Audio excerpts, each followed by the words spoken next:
La tempête gronde. La neige tombe. La ville s'évade.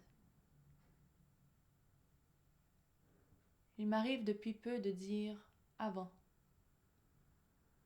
Mais ce n'est pas une chose précise. Avant qui? Maintenant, simplement. Avant maintenant. Avant, le visage de ma mère était autre. Il y a bien longtemps de cela, maintenant. Avant, le visage de ma mère était autre. J'entends les vieux qui parlent. Ils disent « avant la guerre ». C'est un avant fixe. La guerre est fixe. Parfois aussi avant la mort d'un tel. Ça aussi c'est fixe. Avant, je ne sais pas. La neige m'écœure. Le froid m'écœure. Le vent m'écœure. La chaussée glacée est un désastre. La tempête viendra bientôt tout avaler. Il tombe des lames de rasoir. C'est le froid. Le grand froid de l'hiver qui nous décharne le visage, les doigts, les pieds.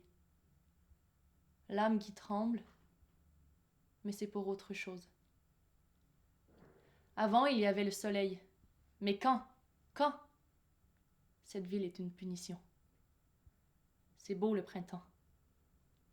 Mieux vaut ça qu'une bombe dans la gueule. Si cette tempête pouvait durer 1000 ans, qu'il neige 1000 ans, que ça batte tous les records de durée, d'accumulation, de merde, qu'il neige tellement que je puisse dire un jour avant la tempête, après la tempête. Et tout le monde de mon âge saura de quel putain d'enfoiré de merde de nuit de mon cul je parle. Je suis à l'âge où on peut dire avant. Je peux. Avant, il m'arrivait d'avoir des apparitions. C'est comme ça. Je suis à l'âge où un avant existe dans le temps. Un avant sans frontières précises. Plus jeune, ce qui était pour moi l'avant ne m'appartenait pas. Il appartenait surtout à mon père, ma mère. Ma mère disait « Avant la guerre, le pays était beau ». Elle parlait de ce pays lointain, pays des ancêtres, des cèdres et de l'eau, des montagnes et du soleil, pays perdu, pays vaincu. Et moi, loin de la guerre civile, assise au coin du salon d'où j'entendais les vieux parler entre eux, je m'imaginais une grande promenade ensoleillée. La mer venait se ravager aux pieds des passants qui, pantalons au bord roulés jusqu'en haut des genoux, marchaient avec leurs souliers dans les mains. Mon père disait « avant mon mariage » et je voyais un homme libre. À cet âge, j'étais surtout aux prises avec les plus tard. Plus tard, tu seras grande, tu pourras, tu comprendras, tu feras, tu iras. Et moi, je me gavais d'impossible, j'en bouffais plein.